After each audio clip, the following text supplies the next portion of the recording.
This is music, and this is kind of a gear video.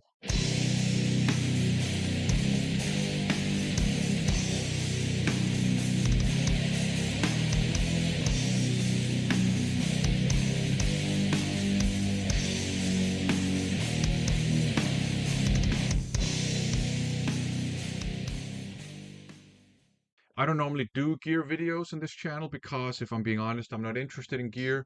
I don't need the most expensive, most high-end, most impressive, most prestigious gear. I just want a stereo system where I can play my music without destroying the physical music media and enjoy it at a sound quality level that just fulfills my primitive needs. So I am by no means an audiophile. However, a while ago, I actually got interested in Slipmats because I had come across some articles and some audiophile style YouTube videos where they would discuss different types of Slipmats and the effect they would have on the sound of the music and the record itself. And what really intrigued me was actually the language they used in those videos and those articles because uh, they used some very interesting descriptors like a dry sound, a transparent sound, a round sound, a warm sound, so on and so forth. And those descriptors made very little sense to me. I didn't know what they were supposed to mean. So that intrigued me. Now, if we're being honest, cards on the table, when we, at least in my case, when we talk about music, like the production, the composition, the performance, the uh, guitar tone, the bass tone, the drum sound, the singer's voices, so on and so forth, we quite often use very similar descriptors. So, for example, I have used the term warm and round sound with reference to the sound you get out of a fretless bass, for example. I've talked about cold black metal with a reference to uh, the atmospheric production of a lot of black metal, all the reverb, but also the repetitive nature of the riffing and the tremolo picking and the chords they would use. I think we all do that, but I think we're all aware that we are using metaphors. Maybe we don't know they're called metaphors, but I think we're all aware that we're using the language from other domains to be able to talk about the domain of music, right? So when we talk about a round sound or an angular guitar riff, we're borrowing the language from the domain of shapes to be able to talk about the domain of music. When we talk about cold black metal, a warm bass sound, we're borrowing the language from the domain of temperature to be able to talk about the domain of music. And when we talk about a dry sound, a woolen sound, and so on and so forth, we are borrowing from the domain of texture to be able to talk about the um, domain of music. And I think we're all aware that we're doing that. I think we all know that when we talk about a round sound, we don't mean it literally. And what was really interesting about those videos and articles about the Slipmats was that it seemed as if they used those terms in a very literal sense, and that intrigued me. So a while ago, I decided to pick up three different types of Slipmat uh, to see if there's anything to this. Can I hear a difference in sound? And I did show them in a video a while ago, and in that video, I predicted I probably wouldn't be able to hear that difference. And I also promised to do a follow-up video, so that's basically what this is. I'm also going to show you another Slipmat I had already when I bought those three other ones. And let's just start with that one. That's this one here, AM's Anti-Static Record Mat. AM are known for, first of all, putting out pretty good quality um, cleaning products to clean your um, records, to clean your cassette tape players, to clean your, record player stylus or needle, that sort of stuff. And they're also known for having this sleek black design. So I bought this one here to replace the Slipmat that came with the record player originally, because that one had a lot of issues with static electricity. It would constantly stick to the records. and there would be like hisses and pops caused by static electricity. So I decided I'm gonna try just buy this one, see if it's any better. Um, it's made of carbon fiber felt, and it's just very simple black, sleek design, very much in line with the AM image. As you can see on the back, it's actually reinforced at the center, so that's pretty cool. Now this one is supposed to, it's anti-static. It's supposed to remove hisses and pops created or generated, I guess, by static electricity. And if we take this to be literal, and if we take this word here, it says removes, to be literal and to apply all the time, then I think nobody told this one it was supposed to be anti-static, because on occasion I still have cases where this will stick to a record after I've played it. Um, and where there would be, clicks and pops and hisses caused by static electricity, not the clicks and pops caused by, like scratches and stuff. That's different. So, yeah, if we take this literally, nope, it doesn't do its job. If we take remove to apply internally, it doesn't do its job. But it is much, much better than the original Slipmat that came with the record player, because it doesn't happen anywhere near as often as it did with the original Slipmat. And let's say I think one time out of 20, I have some issues with static electricity using this one. With the original one, it was like every other time basically. So it is an improvement. I think this is a fine product.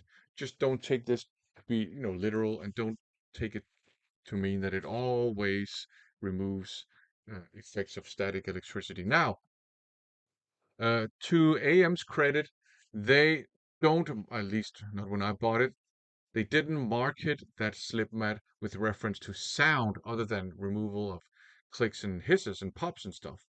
But the next three ones I'm going to show you are actually marketed with reference to the effect they have on the sound. And interestingly enough, they're not high-end products either, um, but they're actually cheaper than the AM one. So there you go. And we're talking about the Analogis ones. They have like a series of 8 Slipmats. At least when I bought these, they had a series of 8 Slipmats. Um, and they are marketed with reference to the effect they have on the sound. Let's just, for the fun of it, go through the catalog here. So they have one made of a mix of cork and rubber.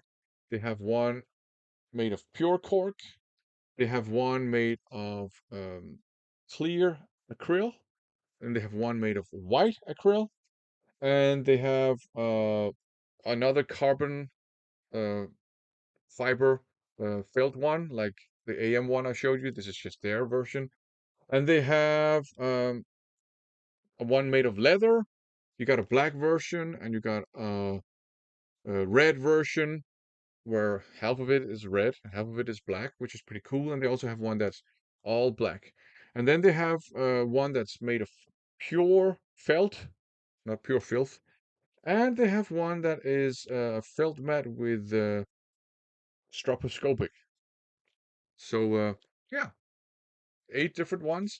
Now this one right here is mat 4. It's the white acryl one, and it's, yeah, just simple, straightforward white acryl. Now, one thing that is actually cool about this series is that you got this indentation here around the center. So the center label on the record will kind of fit in here, and that does actually reduce the wobbliness. But, so okay, so we have this one here, uh, matte 4, white acryl. It is described as generating an uncolored sound, a, transparent sound, I guess. And it has very, very fast transients. And a transient, as far as I understand, is like a short burst, an explosion of sound, like maybe an orchestral hit, maybe a drum hit or something like that. So it has those very quick or fast transients, and that's supposed to create an uncolored sound. And it is also supposed to have a dry bass tone. And so they recommend that you listen to use this to listen to classical music on it. And I use this one quite often. I kind of cycle, through my Slipmats just, to, mix things up basically. And I have listened to uh, classical music on this one. I've listened to rock music and, death metal and punk and stuff on this one. Um, I don't know what they mean by an uncolored sound.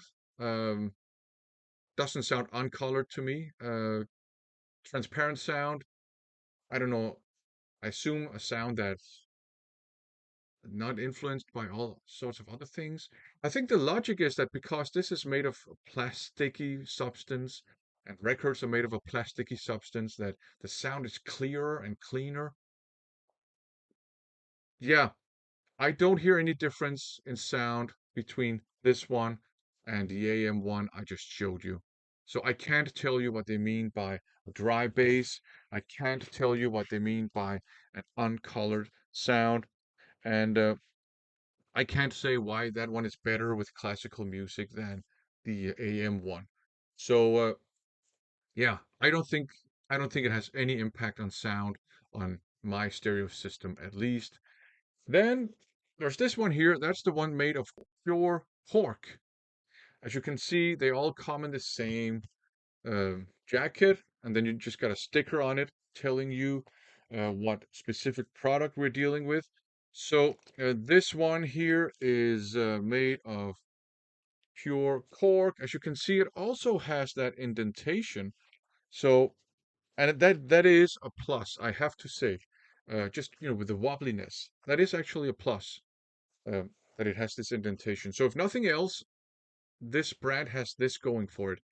So this one here uh, is supposed to decrease the resonance created by a turntable, where the turntable itself, or the dish, I think it's sometimes called, is made from metal.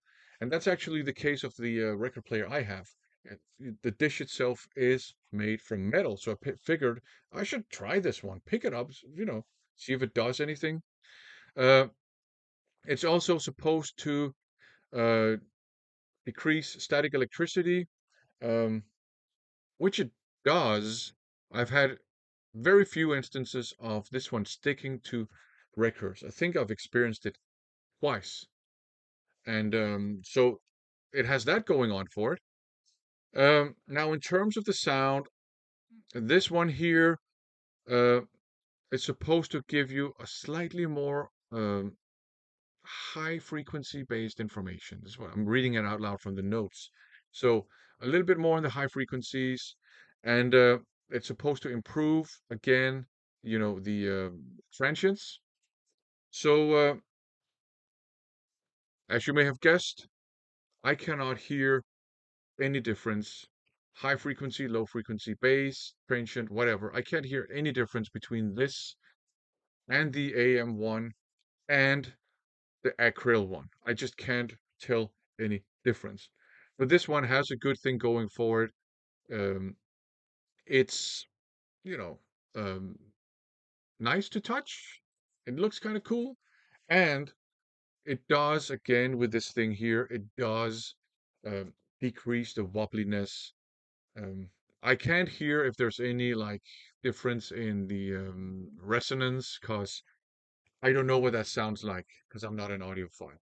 Uh, But it looks good and it has this thing going on for it. And, I think it's fun to be able to, shake things up a little bit. But yeah, no difference in sound to me.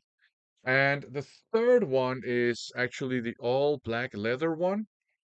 Um, Again, it's just the same sleeve here. And looks like this, right? Just, it's almost like suede. This one does not have the indentation. but it's just like a leather suede thing. And yeah, so this one is supposed to have a more controlled sound. It's supposed to have a deep bass, and it's supposed to remove the sound of vibrations from the motor in the record player. Um, and yeah, you guessed it. I can't tell any freaking difference. Um, I mean, it's soft, and again, it's nice to touch, and it looks cool, and um, there's not a lot of wobbliness either. It's because although you don't have the indentation here, it's leather, right? So doesn't slip around too much. But again, I can't tell any difference in sound between this one and any of the other lip mats, and that is what I predicted. Um, Now, first of all, there could be lots of different reasons. One reason can be maybe this is all snake oil and there's actually nothing to it, uh, which is what I suspect. Um, Another difference can be that the stereo system I have is not high-end enough that all those little details even shine through. And then you might argue, well, if you want to hear the difference, just buy a more expensive stereo system. To which I would say, why the hell would I do that? Why would I buy a more expensive stereo system to be able to pick up on the imperfections? That makes no sense to me. Um, so that is another reason that my stereo system is not high end enough that these differences are even relevant. And another differences or another factor might be that my ear is just not trained enough. I don't have the ear of an audiophile. I can't pick up on those differences at all in any case. So why does it matter to me, right? I do suspect, if I'm being completely honest, I do suspect that there is actually nothing to this. That it's all snake oil. And but they do have some advantages. Static electricity is low with all of them, and the two of the Analogis mats also have that really cool thing with the indentation that kind of decreases wobbliness. And just on a I guess kind of a personal spice of life level, I do enjoy just you know having different slip mats I can use, like the aesthetics of them and just switching them out and this month I'm going to use this slip mat just for the fun of it. So they have that stuff going on for them, but to me, to a consumer with my very primitive needs, they make no difference at all, if I'm being completely honest, other than the static electricity part, which is a big thing apparently to me, because it really annoys me when the slip mat sticks to the records. But sound-wise, no difference to me. I suspect it's snake oil. Maybe you can hear a difference, and then maybe it is not snake oil, but to me, no difference. I suspect snake oil, but there you go. Absolutely no difference in sound between those four slip mats as I predicted. So, if you want to try out different slip mats, if you have experience with different slip mats and you can hear a sound difference, that's cool. I would be happy to know that and what the differences are. Um, but I did not learn what a, an uncolored sound was. I did not learn what a dry bass sound was. I did not learn what a deep, controlled sound is with a deep bass. All that stuff. I did not learn that because I could not hear any difference in sound. Again, if you can, feel free to let me know. And if you want to, I would actually appreciate that a lot if you can define those descriptors. What's a bass sound that's dry? What's a deep bass sound? What's an uncolored sound? So, I'd like to learn. Also, I'm very interested in language. Anyways, I better call this a video. So for now, thanks for watching.